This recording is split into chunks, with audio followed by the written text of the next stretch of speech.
Hello, everybody. Welcome into the Fantasy Pros Football Podcast. I'm Ryan Warmley, joined today by Derek Brown and Andrew Erickson. Erickson, you sit here on the final day of your 20s. How are you feeling on the precipice of manhood? Feeling kind of tired, overwhelmed. Not looking forward to the back pain that I'm probably going to experience tomorrow when I wake up. So, yeah, all hunky-dory. D-Bro. Erickson, shut your dirty mouth. My back actually hurts right now, okay? I was going to ask, a little bit close to home. I was going to ask D-Bro, as the elder statesman on this show, because Fitz is not on this episode, do you have any advice for Erickson for turning 30? Kick rocks. That's all I got to say. No, we were talking about this before we went live. Yeah, in your 30s, work out more, drink less. But no, man, like really 30s was all freaking blur. It's like once you hit 30, there's no difference. Wait. I actually genuinely don't know the answer to this question. You said 30s like were a blur as in past tense. Are you not in your 30s anymore? You already know the answer to this question. You're just absolutely flaming me right now. I have no idea. I know what you're doing, Worm. I do. Okay, yes, I'm not in my 30s anymore. So yes, that comes as a shock to me and to everybody listening. Oh, I'm sure this is gonna be a fun show. I can already tell. The one thing I will say, Erickson, along the lines of working out more, and I'm in my early 30s still. I'm not, quite as old as D-Bro. I would say stretch more. Like that is I did not stretch enough in my 20s. Sure, people would have thought you were older.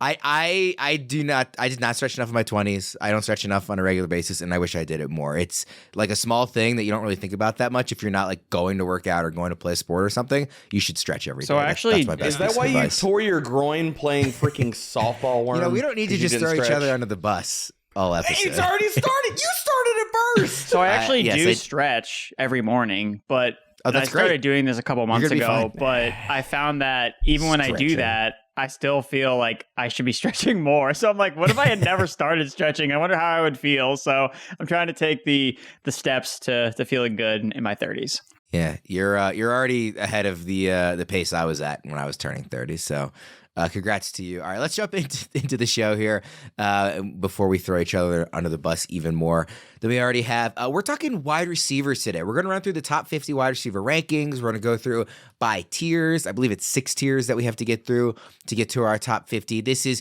based on our half PPR rankings. The expert consensus rankings from across the industry is what we're working off of. So just to let everybody know, if you want to follow along with those, all of our early 2024 consensus rankings and tiers can be found at fantasypros.com/rankings. You can, of course, navigate to other scoring formats, other positions. Today, we are talking half PPR. We were talking wide receivers. Let's jump right in, guys. We're going to start right at the very top. Tier 1, the S tier, as some call it. Number 1, CeeDee Lamb. Number 2, Tyreek Hill. Number 3, Jamar Chase. Number 4, Justin Jefferson. Number 5, Amon-Ra St. Brown. Those first 4 names are very possibly going to be top 5 picks in a lot of the drafts that people are in their regular leagues. Amon-Ra St. Brown probably in the top, in the first round, if not in that top 5. D-Bro, what was your first takeaway when reading those 5 names? That's just chalky. I mean, that's the exact same 5 guys that I have in my tier 1. The only small difference that I think I want to highlight here is that Jamar Chase, I have him at wide receiver 2, and I think that the conversation with him and versus Tyreek Hill, this is not that I dislike Tyreek Hill at all as far as taking him in fantasy drafts, but Chase, I still think he has wide receiver 1 overall upside. I think with a healthy Joe Burrow last year, we saw him operating as the wide receiver 4 in fantasy points per game.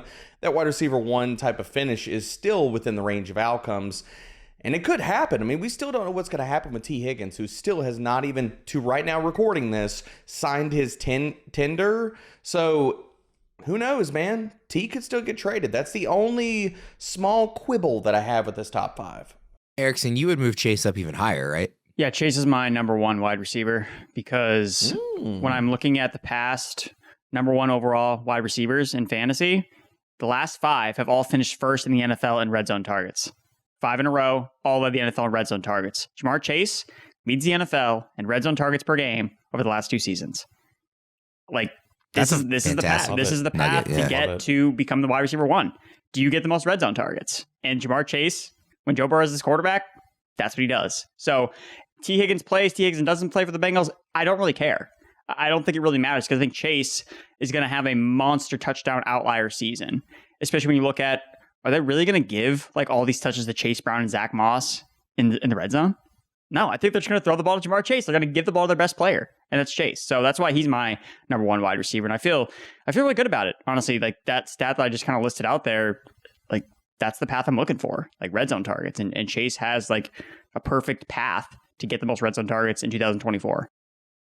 Now, Erickson, you, unless these are out-of-date rankings on the site, you would take Chase number one overall, even ahead of Christian McCaffrey, correct? Yes. Okay. Debra, what do you think about that? I don't really have a problem with it. I mean, right now I've got Chase as my third overall player, and I think this top three, slice it, dice it however you want to. You know, like CeeDee Lamb was not the wide receiver one overall last year in rankings going into the season, and yet we saw what happens, man. So all we need is T. Higgins hasn't exactly been the healthiest guy over the last few years. His efficiency has kind of been up and down. I mean, really, I'm not going to say that Jamar Chase can't go ham and he couldn't be the number one overall player and go on a very Cooper Kupp-esque run this year. Can happen. Are we maybe underrating Justin Jefferson a bit? I mean, it's hard to say you're underrating him when the other three guys are all so good too. And Debra, I know you like JJ McCarthy quite a bit. Justin Jefferson was very clearly like the top guy, before the injury last year, and is still super talented. And they do have, a top 10 draft pick at quarterback. Now, maybe he doesn't live up to that hype. And obviously there's some expectation of maybe an adjustment period to the NFL, given the lack of passing attempts that McCarthy had in college. All that is fair to consider. But Justin Jefferson, if you were drafting just as an NFL team, the top wide receiver you would want on your team, Jefferson might be the first pick there. He's really, really good. So to have him as wide receiver 4, again, it's not disrespectful because the other three guys ahead of him are so good, but it feels like it might be a pretty good value in drafts this year if you're getting Jefferson with the 5th pick in the draft.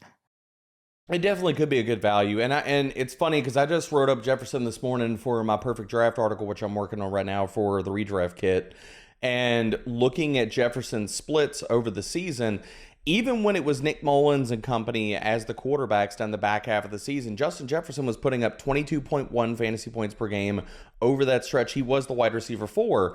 So where I have him in my ranks right now as the wide receiver 4, which I think is in line with consensus. You can tell me if it's not, Worm. But I look at that and I feel like I am accounting for the quarterback risk there because we know exactly what it's going to look like because nothing changed in Dallas for CeeDee Lamb. We know what a Chase and Burrow-led offense looks like, as well as Tyreek Hill. If he'd have freaking stayed healthy for the entirety of last season, he'd have broken single-season records. So I don't feel like I'm besmirching Justin Jefferson's name here. If I knew the quarterback play was going to be on the line, and I say this because I don't know how many games Sam Darnold is going to start this year. If I knew that I was getting equivalent quarterback play to close to what Kirk Cousins was doing last year out of McCarthy or Darnold, especially this is a Darnold take, then yeah, I mean, maybe you can make Jefferson have the conversation that he's the wide receiver 3, but I still, with the known commodities of Chase and Lamb, I can't push him up over those two, but I get the point. Erickson, what do you think about Amon-Ra St. Brown being in this tier? He is consensus wide receiver 5. And if you look at our staff rankings, you can break down on the rankings page on the site. You can see where everybody who has submitted their rankings has him and how many guys have a number 4, how many guys have a number 5. The vast majority of rankers have Amon-Ra St. Brown as the 5th wide receiver this year. So I think it's pretty clear that he is ahead of everybody coming up in tier 2. But I think it's also kind of clear, or at least it's consensus, that he's behind the first 4 guys in tier 1. Is he kind of a tier of his own, or does he belong in this tier 1, even if he's at the back end of it? No, I still think he belongs in tier 1. I mean, look at the Lions' schedule this year. They play 3 games outside. That means there's going to be 14 dome games for Amon-Ra St. Brown to just eat and see double-digit targets every single week. From a consistency standpoint, he's going to deliver for you. You're not concerned about... He's the highest paid wide receiver in the NFL right now. It's Amon-Ra St. Brown. Now, it's probably not going to be the case when the season starts because we're going to see some guys sign some extensions, with Justin Jefferson. So I think that he belongs in this tier. When you just look at points per game, right? When you're looking at, okay, how efficient was this guy? How productive was this guy in half PPR? You're looking for anyone to get in kind of above that 17 point per game average. All 5 of these guys, firmly are in that range, whether they did it last year or they've done it before. Like you've seen them flash, okay, top 5 wide receiver is 17 points per game. And Amon-Ra St. Brown has done that. So like, that's to me, it's like, hey, can you be a top 5 receiver? Check. Okay, Amon-Ra St. Brown is in this position. And I think too, when you're looking at your approach in the draft, okay, these are the elite receivers before I'm even kind of really thinking about, okay, am I going to go with a running back here potentially? Like that's the conversation you have to ask yourself, because I think that we do see a tier drop after these top 5. And then you're okay, now I'm much more open to taking a running back versus the next tier receivers that we're kind of going to discuss. Debro, well, first of all, I know you really like Amon-Ra St. Brown, so do you want to share any thoughts to echo what Erickson's saying? He firmly belongs in this tier, and I think he has... Now, is it a more difficult path he's going to have to walk to get there? Yes.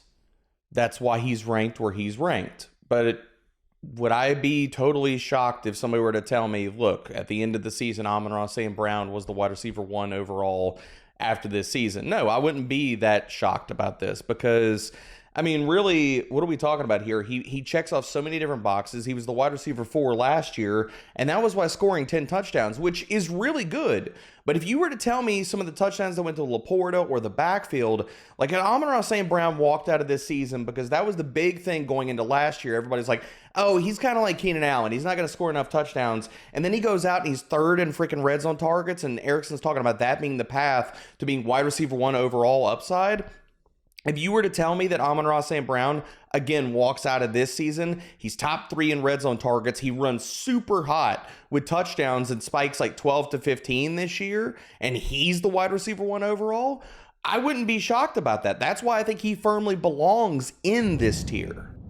These are like the 5 names that you could make a pretty decent case for. You could see the path to them being wide receiver 1 this year, which makes sense why they're in this tier. Last question on this tier. Excluding Christian McCaffrey, who I know Erickson doesn't have as his number 1 player, but most people do. In most drafts that you sit in, in August, Christian McCaffrey will be the first player off the board.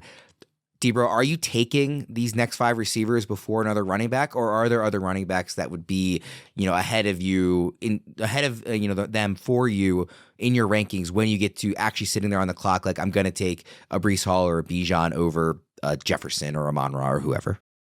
Those 2 names you just brought up, Worm, are the only 2 running backs that I have ahead of those last 3 wide receivers in that tier. So I have Chase and Lamb above those 2 running backs.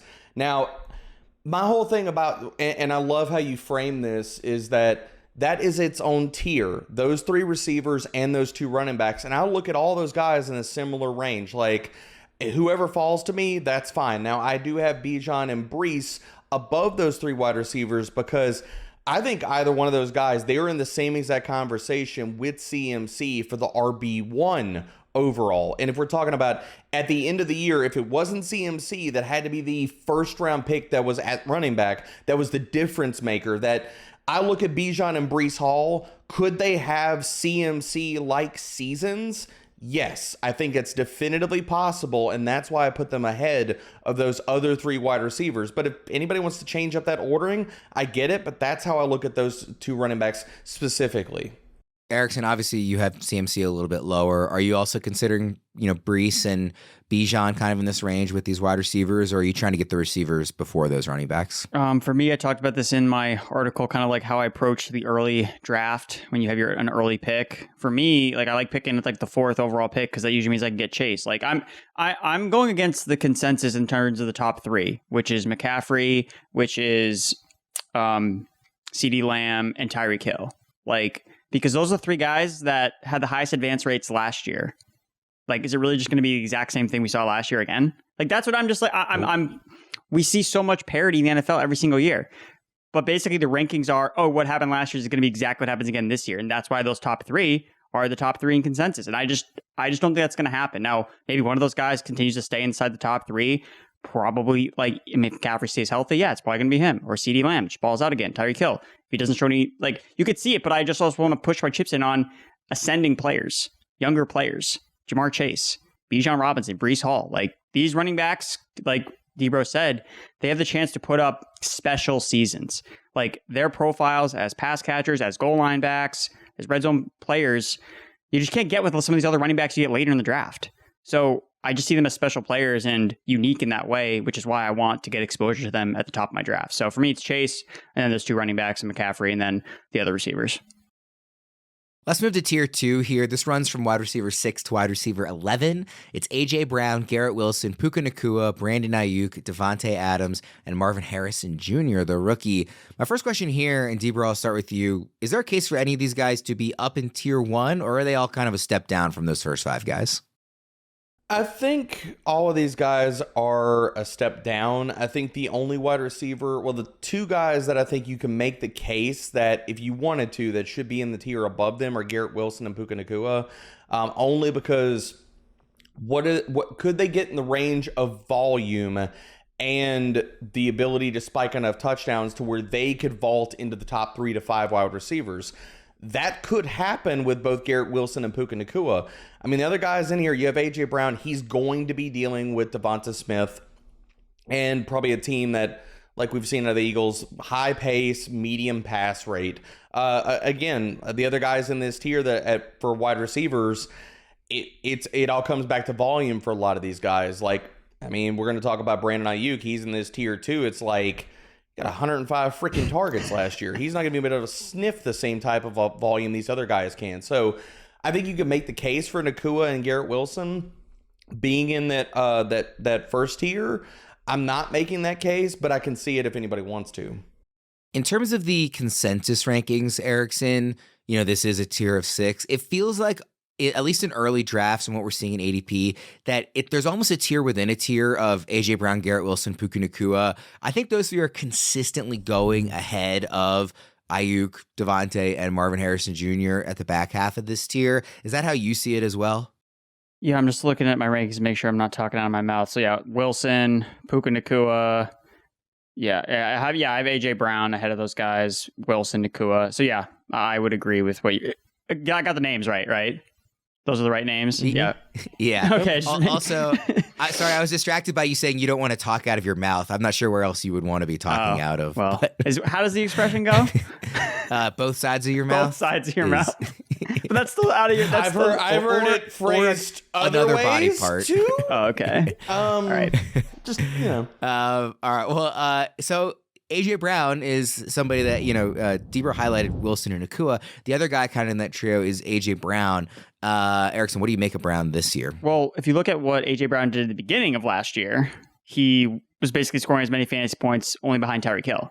So we saw A.J. Brown have a stretch of games where it was like comical. It was like every single week. I think he had like 7 straight games with like 125 yards. And it was like every single week we talked about it on the Betting Pro show. It's like, all right, are we just going to bet A.J. Brown over 100 yards again? It's like that happened. Like, don't forget that happened with A.J. Brown. So he does have a wide receiver 1 type of ceiling. Now, again, it's a little bit tougher with him because he has a little bit more competition. You have a new offensive coordinator coming in, again, for Jalen Hurts. How much do you trust Jalen Hurts to get it done for A.J. Brown? Okay, there are question marks there. So I do think that he does belong in tier 2, but I like him at wide receiver 6. That's where I have him ranked, so I'm in line with consensus. And I actually think I do like him a little bit more than Wilson, Nacua, even if they're kind of in that kind of like tier 2A, essentially what we were talking about before. But I like Brown. Debra, I feel like in all the shows we've done this offseason so far, I'm not sure we've mentioned the name Devontae Adams. He has really kind of flown under the radar, just as he did take a step back last year from what he had been like the previous 3 years, but it was still 1,100 yards. I think it was 8 touchdowns, over 100 catches. Like, he's still clearly the alpha guy in this offense. Obviously, question marks about the quarterback. He feels like at this stage in his career, maybe an uninspiring pick if you're taking him like in the second round or wherever, but he's a guy that has been really reliable for a long time, and even taking a step back and regressing last year was still pretty productive for you.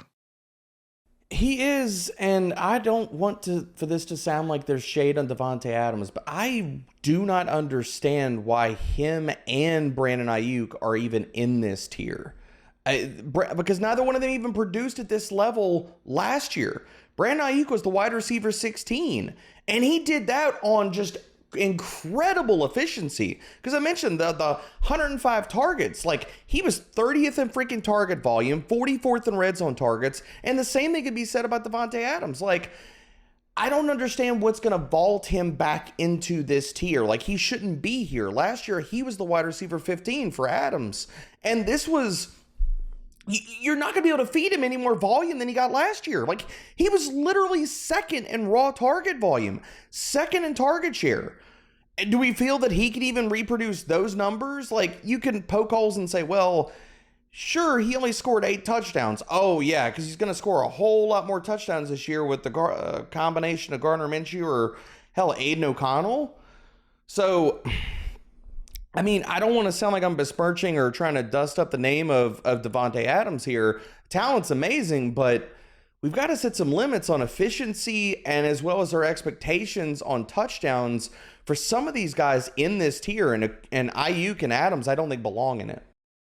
So the last guy we haven't really hit on in this tier is the rookie, Marvin Harrison Jr. Erickson, are we maybe jumping the gun a bit too much for a guy who, again, as a prospect has been described as generational? He has been described as one of the best wide receivers to enter the NFL in quite some time. He has been described as like a borderline flawless prospect in certain, I mean, there's just not a lot of red flags in his profile. But we're having him as a tier 2 guy. And when I say we, I mean the consensus across the industry is a tier 2 guy, a top 12 receiver right off the bat. Is that too bullish for a guy who has never played a down of NFL football? I don't think so. I mean, it definitely feels weird to have him ranked here, but I mean, I don't think the consensus is wrong with Marvin Harrison Jr. And this is coming from someone that I opened up the season, like doing my rankings, like this is like before the draft, like being really low on Marvin Harrison Jr. Because like, hey, I want to let the process play out. I want to see where he gets drafted. I want to see a team he goes to. I know a lot of people are kind of already baking in, hey, he's going to Arizona Cardinals, like lock it in. And obviously that's ended up happening. So I kind of always moved him up every time I went to update my rankings, moved up a little bit more. I'm like, okay, like he's going to see a big target share in this Cardinals offense. I like Kyler Murray. Like, so yeah, eventually it's just like, well, I mean, there's an upside case because of the unknown part, right? You know, Davante Adams, like, he's probably going to be a top 15 receiver, like, probably going to be a safe wide receiver too. Marvin Harrison, it's like, okay, like, he probably has more upside. It's like, because of that unknown factor, it's like, how good can he actually be? And I think that you talk about how, like, his polish coming into the NFL, like, that's what is representative in this ranking. I think it's just like, he's going to, every time he stepped onto the football field, like, from day one, he's always been, like, a level above everybody else. Like, that's just how good Marvin Harrison Jr. is in my estimation. So I don't think we're going to see like rookie growing pains from Marvin Harrison. Like he's made for this. Like he's going to produce from day one. Now, I think that ultimately whether he hits this ADP is probably going to come down to something that's not really up to him. I think it's going to be like touchdown related. It's like if Marvin Harrison puts over 1,000 yards, 90 catches, but scores 4 touchdowns. Oh well, he kind of disappointed me. But if he scores 8 touchdowns or 10 touchdowns, like, oh man, now we're cooking with gas. So I think that he's a safe prospect and you're getting upside because of the unknown quality with Marvin Harrison Jr. And I mean, he's an exciting rookie. Like we always talk about drafting rookies, and Marvin Harrison, yeah, for those reasons, I think that he deserves to be in here, even though he has not played a down of football yet. I agree. For the record, I just wanted to pose the question, Debro, on Harrison. I feel like when I look at tier 2 and really like almost everybody beyond tier 2 as well, like there's not a name outside of maybe Garrett Wilson, just if Rodgers is healthy and Garrett Wilson does the things that we think he can do. There's not a name I look at that's not in tier 1 that I think has a better chance to be in tier 1 a year from now. Yeah, I mean, I think there's 2 different guys if you want to go down that road, Worm. I mean, Harrison Jr. is a fantastic bet for that, and I think it comes down to situation, talent, volume.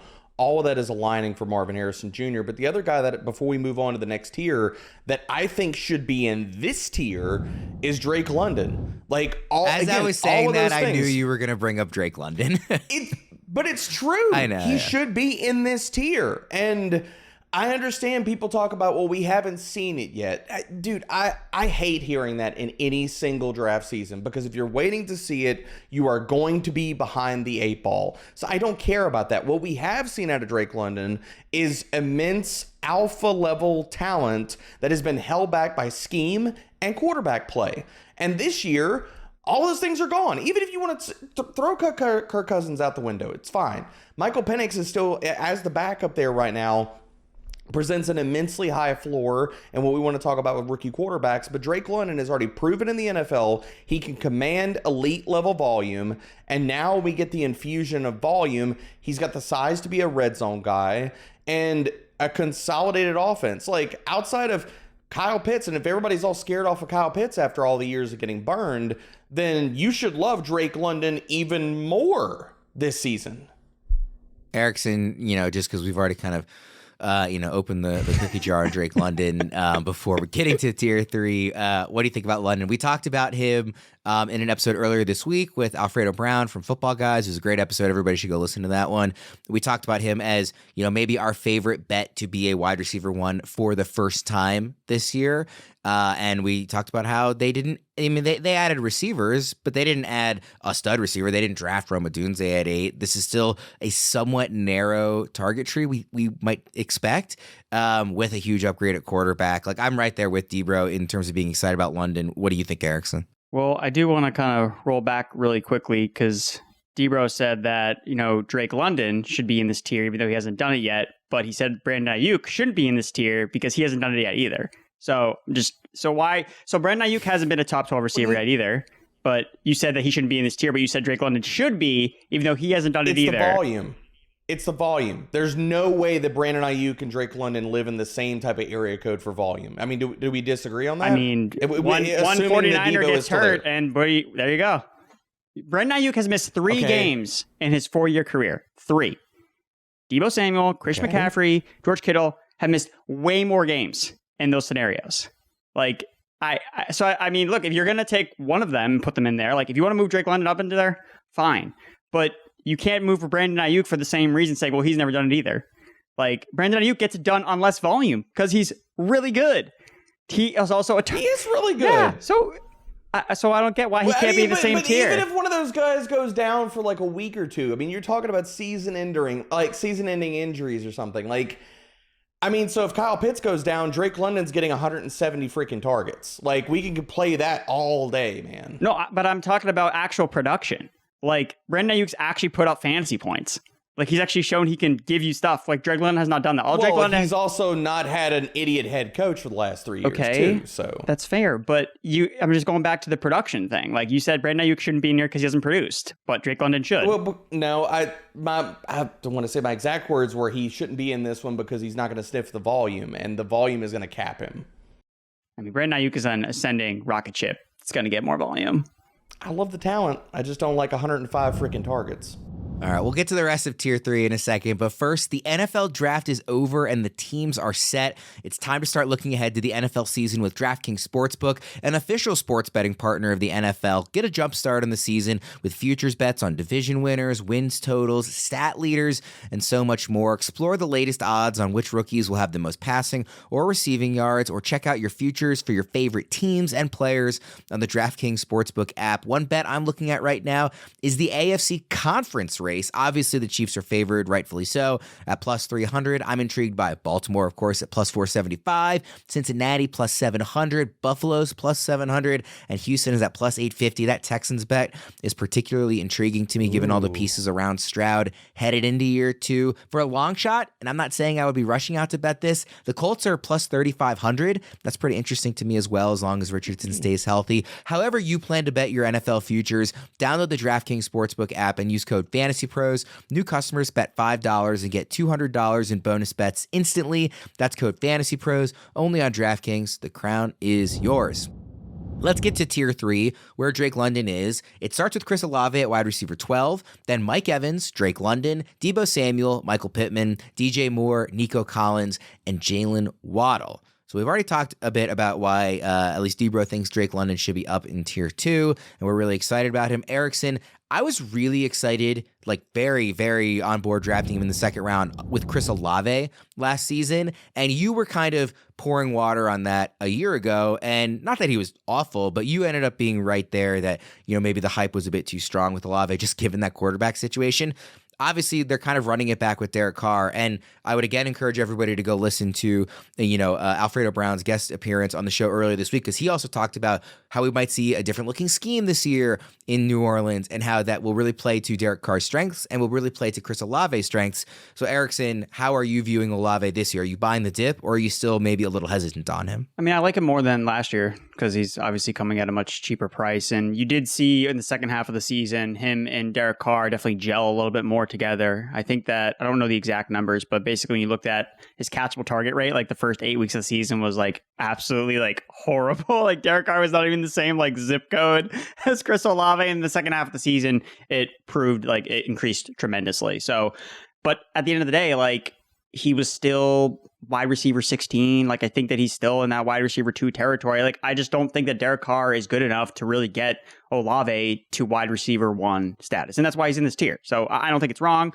And again, not every receiver you draft here is going to be wide receiver 1. Like we talked about that why they're tiers. Like not everyone can always just unlock it because not everyone has like the perfect situation set up for them. So again, we would love it if there was another quarterback there in New Orleans. Like I wish they had drafted someone a little bit earlier, Spencer Rattler. Like would not surprise me at all if he's taking snaps at the end of the season for the New Orleans Saints. And maybe that provides Chris Olave some more upside. But yeah, I'm definitely more open to taking Olave here. I think that I have him ranked pretty much in line with consensus. Like I see the upside. He's a younger player. The only concern is that I don't love that he's not a huge yak guy. And I know that Kubiak coming in as the OC came from the 49ers. Now I haven't listened back to the episode with Alfredo, so maybe he has a different opinion. But Olave not really a yards after the catch savant, so I'm kind of interested to kind of see, and I'll have to listen to the show, but that's my only like hesitancy on Olave. But overall, like I think he's a fine wide receiver too, and Derek Carr, the chemistry they showed last year was encouraging. So I find myself when I'm looking at this tier, and Debra, I know you have Drake London ahead of Olave. Outside of London, there's nobody in this tier that I will be drafting ahead of Chris Olave, I don't think. And that's not even to say that I'm like going back to the well with being as excited about Olave as I was a year ago. I'm just maybe a little more hesitant on some of the other names in this tier. Like to me, if I were building out the tiers just myself, I would include both London and Ayuk in tier 2. I would also have Chris Olave in there. I would make it a tier that is of 8, not of 6, and it would go all the way to wide receiver 13. Because then after wide receiver 13, and you could quibble on the order. After that, I do feel like there's a drop off with the rest of the names in this tier. What do you think about that? Yeah, I mean, again, I'm not going to put anybody above Chris Olave. He's my wide receiver 12. I agree with feeling the best about him out of anybody in this tier. And I think there's more meat on the bone for Olave this year. Not only the differing scheme, if we get better quarterback play out of Carr, but also no Michael Thomas. When he was on the field, he was drawing volume away. He was still good enough to do that. And do we think the Rashid Shaheed is going to turn into being a high volume guy? I like him in drafts right now where he goes especially, and he's going to have his spike weeks. But still, we got to talk about Olave was still only 12th in raw targets, 17th in target share. Both those numbers probably go up this season. And if we get any kind of more touchdown variance for him, because again, he only scored 5 freaking touchdowns, and he outperformed even the volume that he got last year. Wide receiver 19 in fantasy points per game, wide receiver 7 in expected fantasy points per game. If the volume trends up, we get a few more tutties, like I think Olave can absolutely pay off on this rank. And I will throw this. I like this tier of wide receivers. There's 2 guys that I have in my ranks in this tier that are not in this tier. And I think DK Metcalf and Devonta Smith belong in this conversation.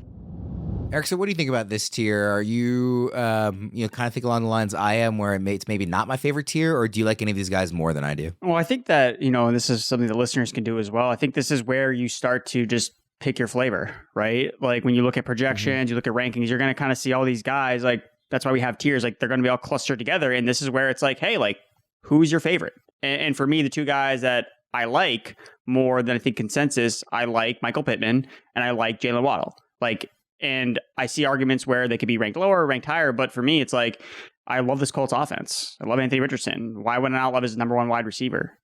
The main concern, I guess, argument against him is like, passing volume, just general in the offense. But if he's seeing a 30% target share in the offense, like Adonai Mitchell, is he going to come in and command like a massive target share? Josh Downs, like who's the tight end they're going to use? Like, I mean, Michael Pittman's an alpha. Like, I don't know what else we need to see from him. All he needs to do is score touchdowns, and he could be a wide receiver 1. So I feel confident he offers a safe floor. And if he ends up finding the end zone, okay, boom. Now you're having a guy finish closer to the top 10 versus outside the top 20. And for Jalen Waddle, it's like the ultimate like buy low player that was hurt last year, but was still stupid efficient. Career high in yards per route run, career high in PFF receiving grade. Like the offensive in Miami is just it's scheming around certain players. Like when Tyreek Hill's on the field, he gets the ball. And when he's off the field, Jalen Waddle gets the ball. like that's what the offense does. And so they don't run a lot of routes. They don't play a lot of snaps. But every time they're on the field, they're super efficient. And we all know with Miami, like when the weather's warm, they're going to cook. And their schedule is really favorable to start the year. So Jalen Waddle, again, this is a guy who's been a top 13. We were talking about guys who've produced. Jalen Waddle's been a top 13 receiver twice. So when we're talking about, hey, like this guy, we're moving him up, he hasn't done it yet. Jalen Waddle's done it twice via essentially a wide receiver 1. And last year, he got hurt, was banged up, and was not nearly as good. But this is the opportunity to buy the dip on a super talented young player, 25 years old, super explosive. So Waddle, for me, and Pittman are two guys that stick out to me. Like when I'm drafting, it's round 3, I need a wide receiver. Usually it's like, where's Pittman, where's Waddle and ADP? And that's kind of how I approach the draft. I think that's a really strong case on Waddle. I'm unconvinced on Pittman just because it's not just the passing volume, it's the passing efficiency. Like Anthony Richardson, I do believe like is capable of being a quality NFL passer. Like I'm not somebody who thinks he's like running only, but the reason we like him for fantasy is the running, and he's made 4 starts at the NFL and he only started 1 season in college. Like I just think he needs more seasoning to be a guy that can support an elite level receiver. I love the player in Pittman, but both the volume and the passing efficiency worry me with Richardson. So it's really hard for me to feel like very gung-ho about his number 1 target as much as I like the player. D-Bro, I know you are lower on Waddle than Erickson is. You've got him 24th at the position, whereas Erickson has him 14th. I feel fine on Michael Pittman before I get to Waddle. I feel fine about him because I just saw what he did last season with freaking Gardner Minshew. And I know for a fact that Anthony Richardson's going to play quarterback better than Gardner Minshew. So if he can do it with Minshew, he can do it with Richardson. Waddle, the worries that I have with Waddle is his full season numbers and the efficiency numbers look really, really good. So I can't push back on Erickson about any of that. My worries with Waddle is his end of season numbers looked really, really good. But if you had him on your team, I mean, we had a few monster performances and he disappeared for long stretches. I mean, the guy wasn't even a top 24 wide receiver in 57% of his games last year. And the worry that I have with Waddle is that does he get the high leverage usage back? Does that come back for him? Because he was outside the top 50 wide receivers last year in deep targets and red zone targets. So can he score more touchdowns? Can he get the high leverage usage back? Because if not, there are holes in his profile as far as the usage and the week to week. Because if you're starting him in redraft, it's going to be tough. Like, it doesn't look as easy if you look at his full season numbers as the reality of if you played him in redraft and you had to start him on a weekly basis and he's dunked on you for the last like 4 weeks in a row and you're like, well, crap. I mean, I know I probably should start him. Should I start him? I don't know. So I've just got a few more concerns on Waddle, but is the talent there? Absolutely. Let's go to tier 4 here. Wide receiver 20 is DK Metcalf. Then we have Stephon Diggs, Cooper Kupp, Devonta Smith, Amari Cooper, Malik Neighbors, T. Higgins, Zay Flowers, Keenan Allen, George Pickens, Christian Kirk, and Tank Dell. So this tier runs from wide receiver 20 to wide receiver 31. Erickson, what name stands out to you here? Some of the like hold it on to hope with guys like Cooper Kupp. I don't have him ranked this high. Like, I don't know. This to me just seems so eerily similar to like the Michael Thomas, like Odell. Like when these guys get hurt, we see them lose their explosiveness and then they keep getting hurt again. And, you know, the milk doesn't become despoiled, right? Like the milk has been spoiled with Cooper Kupp and it's not going to all of a sudden be like, oh, now I can drink this milk again. It's like, no, like stay away from the milk and stay away from Cooper Kupp. Like he was super touchdown dependent last year. Like all of his spike weeks came because of touchdowns, but like his yardage was absolutely nerfed.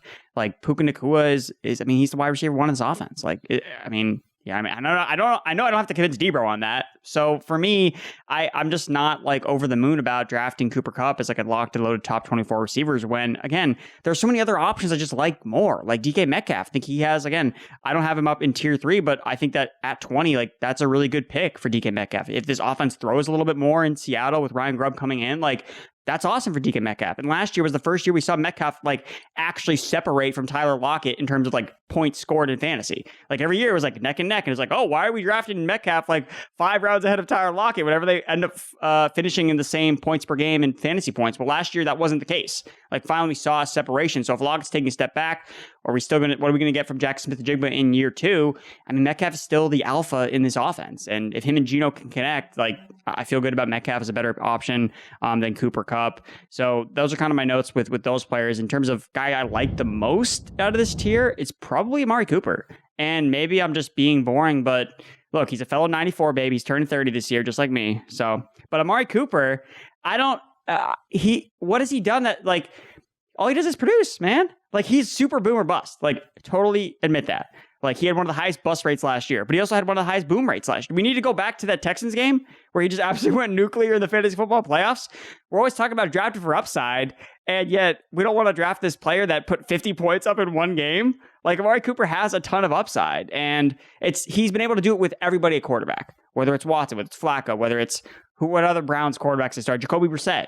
Like, he was productive with all those guys. So people can continue. DTR. Yeah, people continue to write off Amari Cooper, and I just think that he's a screaming value. Like, I have him up, I think, closer to like the top 15 than like outside in the fantasy, wide receiver 2 range. Right at 15. Yeah. So I think Amari Cooper just like steady as he goes. Like, he just produces. And again, he hasn't hit that age cliff yet. He's going to get turned 30 this year. But again, I haven't seen anything in his production profile. It's like, oh, well, he's done. Like, I just think that he's going to continue to produce. It's funny that somebody who I think rightfully is thought of as boom or bust, like the end of season stats are so similar year after year. It's like 1,000, maybe 1,100 receiving yards. It's like 80-ish catches, and it's like 7 to 9 touchdowns every single year. And there's a reliability in that, even though the week-to-week reliability. And by the way, week-to-week reliability is not really a thing for most receivers. Like, most receivers as a position are inherently boom-bust unless you're like the elite of the elite. But if you're giving me those season stats year after year, I think that's like pretty enticing in the area of the draft where you can get Amari Cooper. Now, Debro, you are a bit lower on Cooper. According to our rankings here, you got him wide receiver 30. Yeah, I've actually moved him up a little bit. I've got him at wide receiver 28 right now, but still same range. I mean, the thing with Cooper, it's not really a Cooper take. I just don't have any freaking faith in Deshaun Watson. And so when I get into this kind of tier, I have more faith on certain offenses or quarterbacks or players and stuff. So maybe I'm shading Cooper a little bit, but honestly, this just comes down to, like you talked about earlier, Worm, like, pick your flavor. Like, that's where we're at. Like, so that's kind of where I fall with Cooper. And it's not so much I dislike the player. It's hard. It's difficult for me to buy into a Deshaun Watson. But I mean, Cooper was offense. he was still pretty productive with Watson last year. He was. So, we're talking about a 5-game sample, like. But he was. I can't push back against that hard. He definitely was. I do feel like, because I don't want to go off like on a long tangent on Amari Cooper, because I don't hate the guy. I probably need to come up a little bit in my ranks. I do feel like we've kind of buried the lead. Like, why in the absolute hell is Stephon Diggs at wide receiver 21? Can we talk about that for a second, boys? Like, how is that the case? Why is that the case? Like, I love CJ Stroud as much as everybody else, but are we also going to be honest with ourselves about Stephon Diggs last week after week 10? He was the wide receiver 52 in fantasy points per game. Like, he had one game with more than 80 receiving yards. Those are all still facts from last year. So we actually talked about this a bit on TikTok Live, which everybody should check out weekly with myself and Erickson. We talked a bit about this Texans receiving corps because we were getting questions about it from the audience. So I'm glad you brought it up, Debro, because it's something that people are talking about and asking questions about. And what I said on the show yesterday is I will just be very happy to take the Texans receiver of the 3 that falls lowest. Once the other 2 go, I'll just draft the other one. And that's going to be Tank Dell. And I was going to mention he's one of my favorite players in this tier at the value you can get him. I think there's a world, and I said this to Erickson, so I want to get your opinion now, Debro. I think there's a world where we sit here a year from now, or we sit here, in the middle of November and say, we overthought it. The Texans traded for a guy who's been a wide receiver 1 for a while, whose struggles coincided with a coordinator change in Buffalo last year, who was only here for 1 year. So the Texans are going to want to use him. This is a year where they're trying to go all in, and who is, I think, theoretically the type of receiver who will age gracefully because he's such a good route runner as long as he's used in the right way. And I think there's also a world where that doesn't happen, where he falls lower. Like, he's certainly the Texans receiver that I think is maybe most boom or bust over the course of the season. But I think there's a reasonable case to be made that we are overthinking it and he maybe should be ranked a little bit higher. Obviously, you disagree given what you just said about his ranking, and I don't think I would draft him higher. I just think there's an outcome where that happens. What do you think?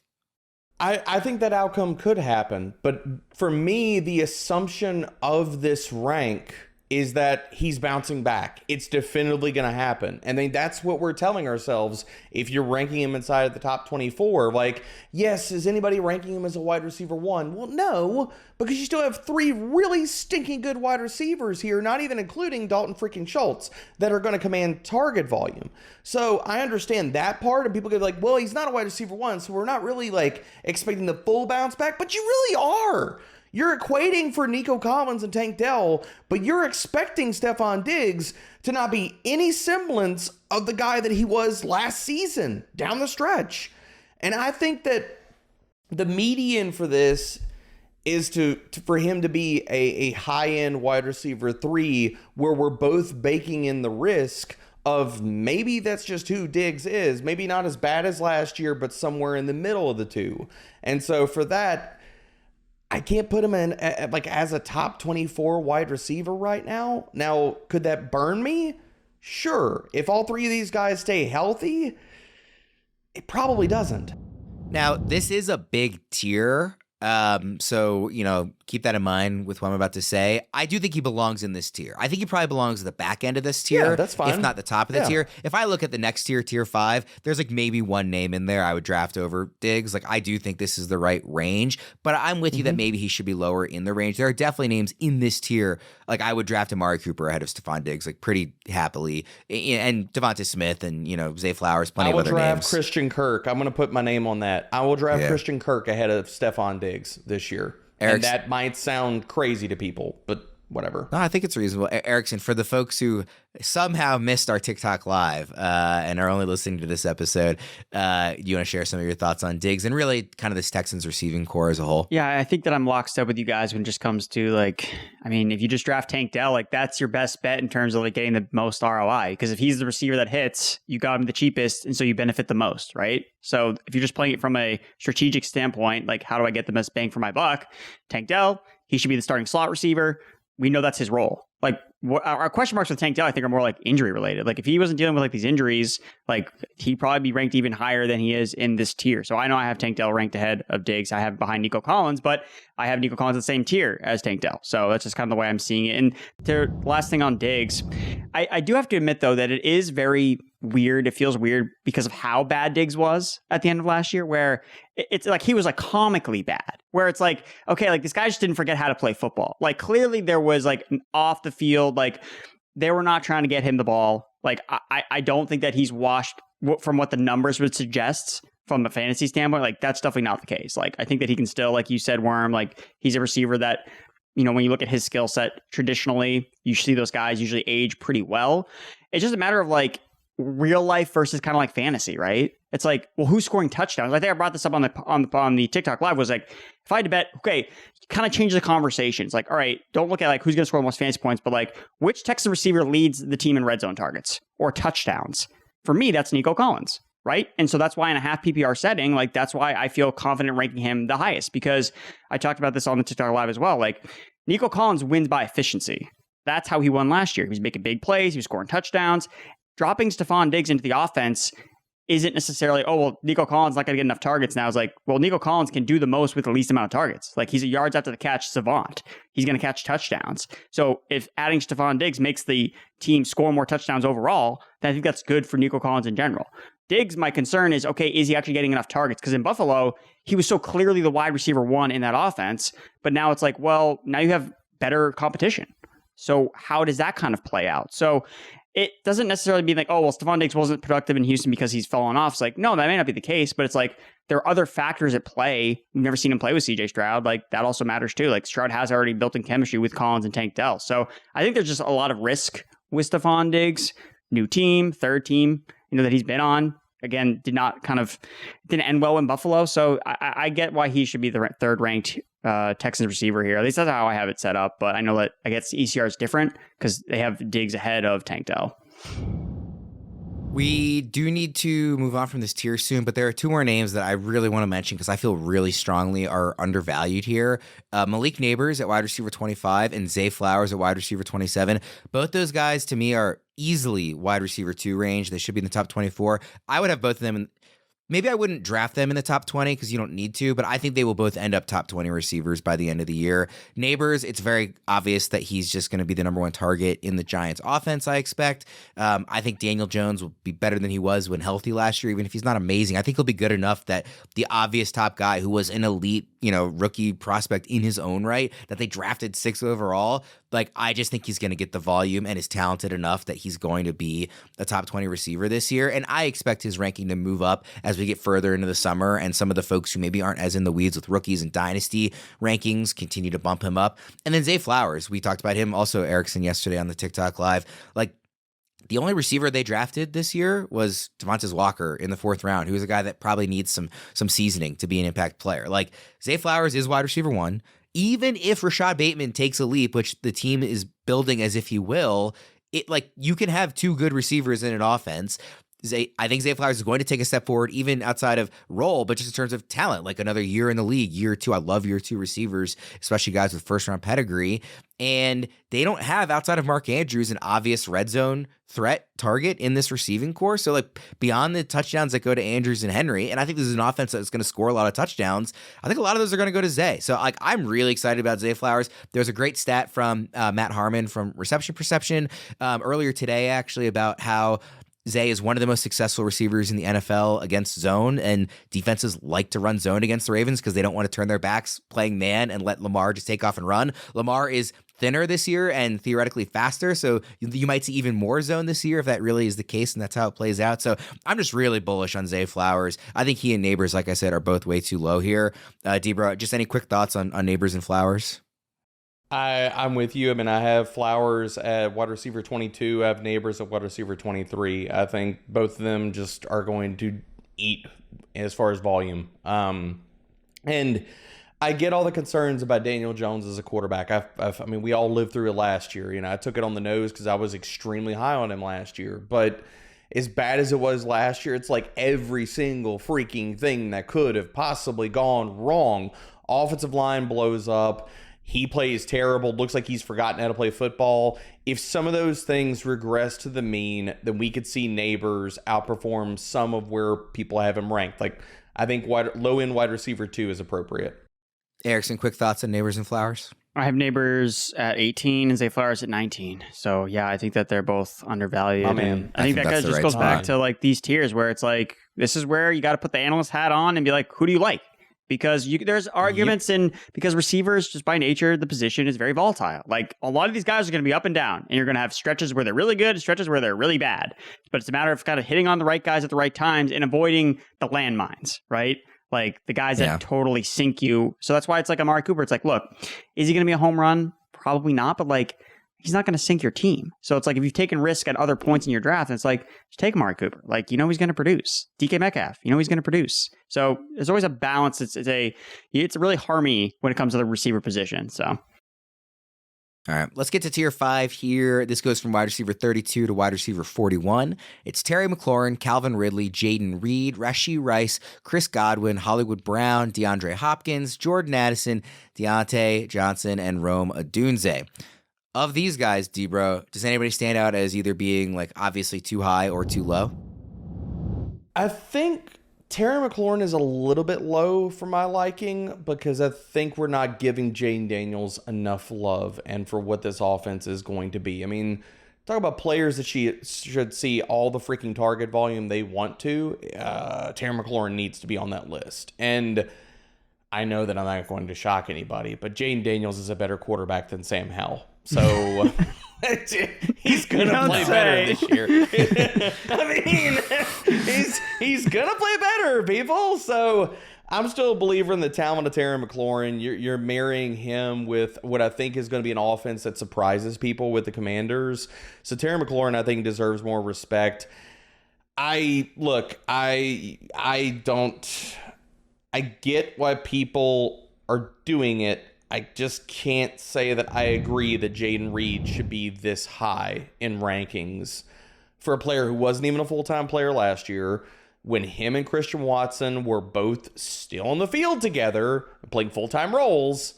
Christian Watson was the unequivocal wide receiver one in that offense. You can run away from it, people. You can hide from it, and it's still going to arrive here all the same. Watson was their wide receiver one when both of these guys were on the field. So as much as we could talk ourselves into the efficiency metrics and stuff like that, Jaden Reed's got to earn a full-time role in the freaking offense first. And I don't know if that definitively happens unless Green Bay runs a lot more 11 personnel, because Reed is the guy that plays the slot. Doubs and Watson will play outside. So this just feels like a very rich ranking for Jaden Reed, considering what we saw last year and what I'm projecting for this season. And I'll have one other guy I want to highlight here. Jordan Addison, and we brought this up on the very quickly on the show with Alfredo. Jordan Addison's rookie season is lying to everybody.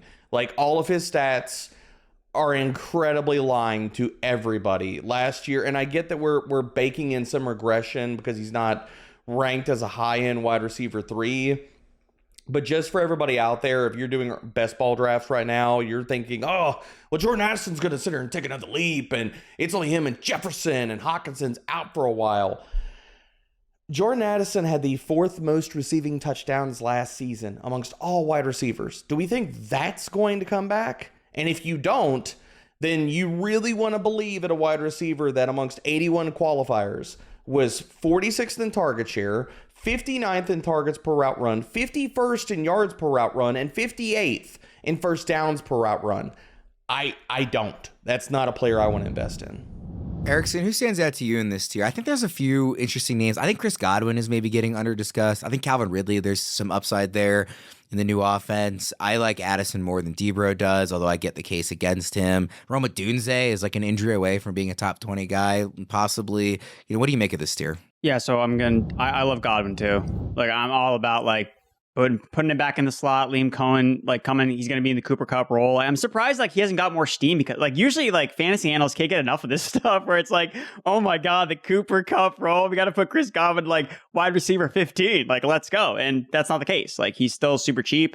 Like, I kind of continue to try to move him up every so often. It's like, well, how high can I really rank Chris Godwin? But again, going back to guys that are proven producers, like, yeah, it came with Tom Brady, but he also did with Jameis Winston. Like, Chris Godwin's been a wide receiver 1 before, and I have him a wide receiver 31. I still feel like I'm not high enough on Chris Godwin. Like, last year, it sucks because I was kind of holding out hope for Baker Mayfield to kind of change things around. I didn't think he was as bad as like the market was projecting, but I just picked the wrong Bucs receiver. I was like, I'm going buying Chris Godwin, like draft Chris Godwin, and then of course it was Mike Evans that scored all touchdowns. Like, because you hate when that happens, right? Because like I was right. Like, Baker Mayfield wasn't as bad, but then I picked the wrong receiver, so it didn't work out. But again, trying not to learn from last year. It's like, maybe I was a year early on Chris Godwin, and I think I was. So I'm going to go right back to Chris Godwin here, because I think that, yeah, he can get, even last year, led the team in targets, led the team in receptions, but it was the touchdown variance that was not in his favor.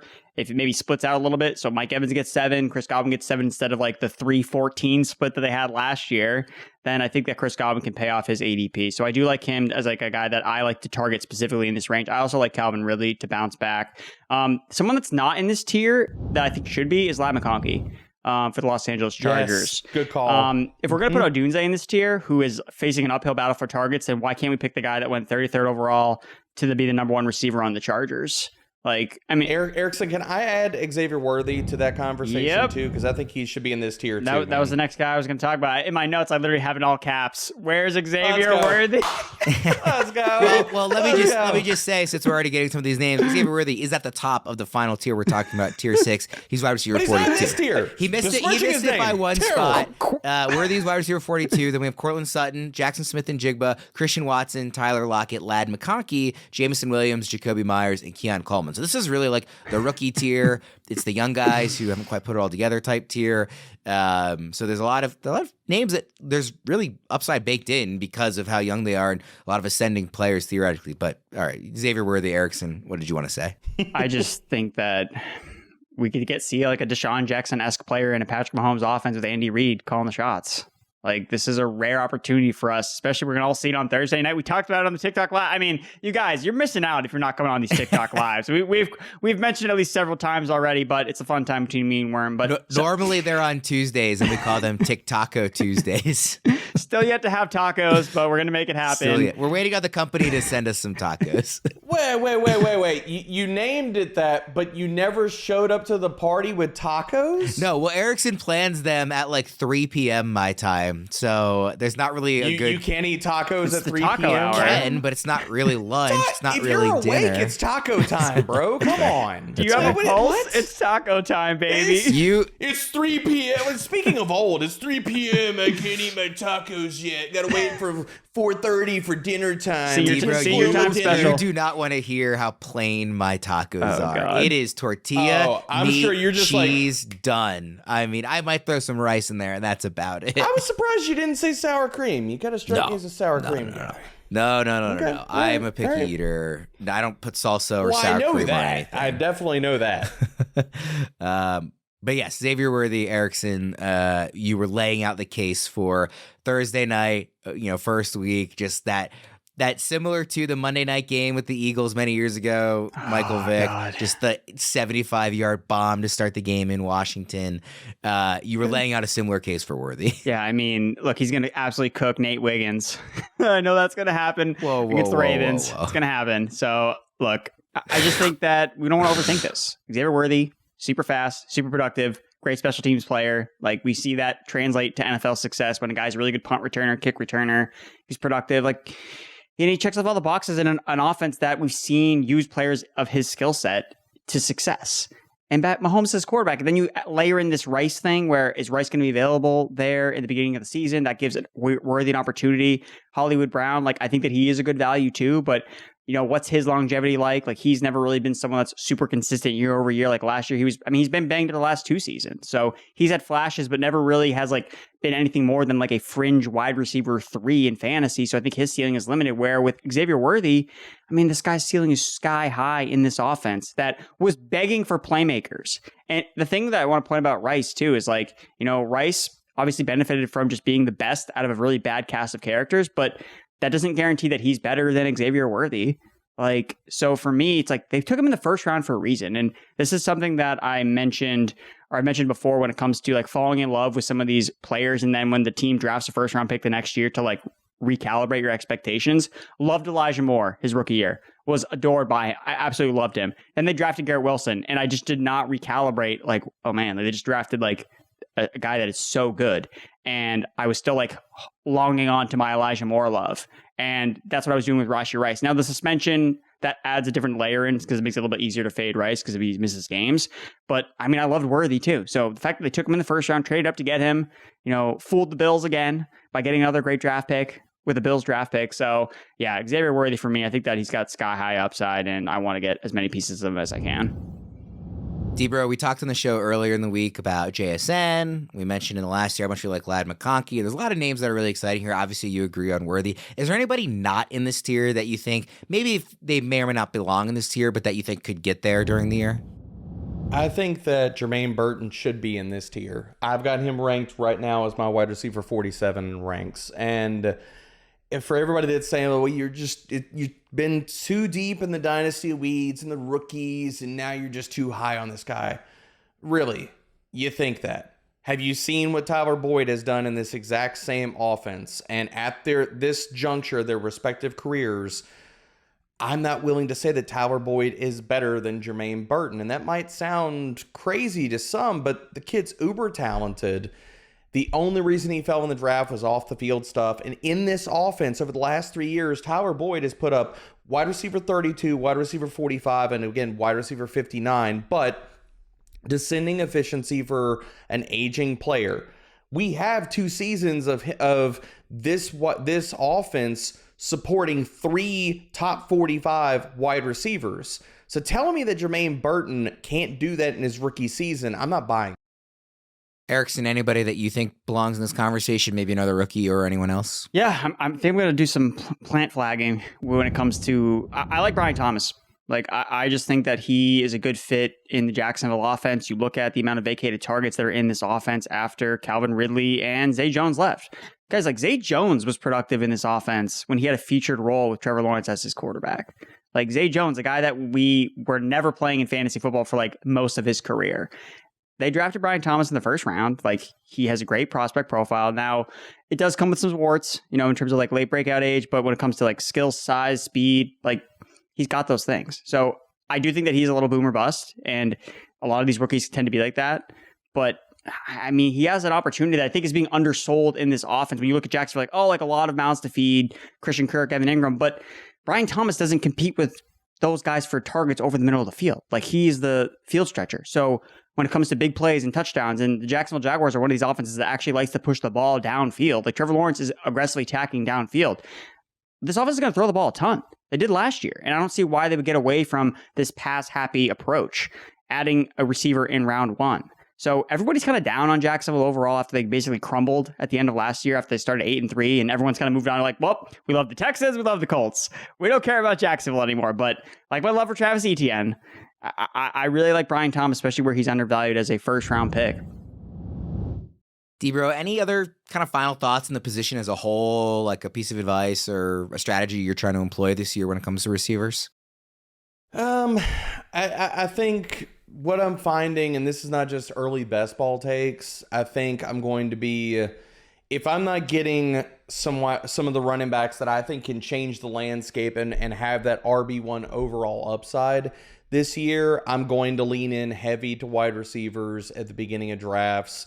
I'm going to get my elite tight end, and then I'm just going to go running backs later because I love the guys at the top of the board this year for wide receivers. There's so many guys. I mean, like legit, like you can go 7-8 players deep and you could talk yourself into, if things break exactly how they need to, can they be the wide receiver one overall? And there's so many rookies, man. I think that starting wide receiver heavy early, attacking running backs that can get volume in those kind of middle-ish rounds, and then going back to the well with the Jermaine Burtons, other talented rookies, Ladd McConkey, those types of players are how I'm going to be attacking a ton of drafts this year.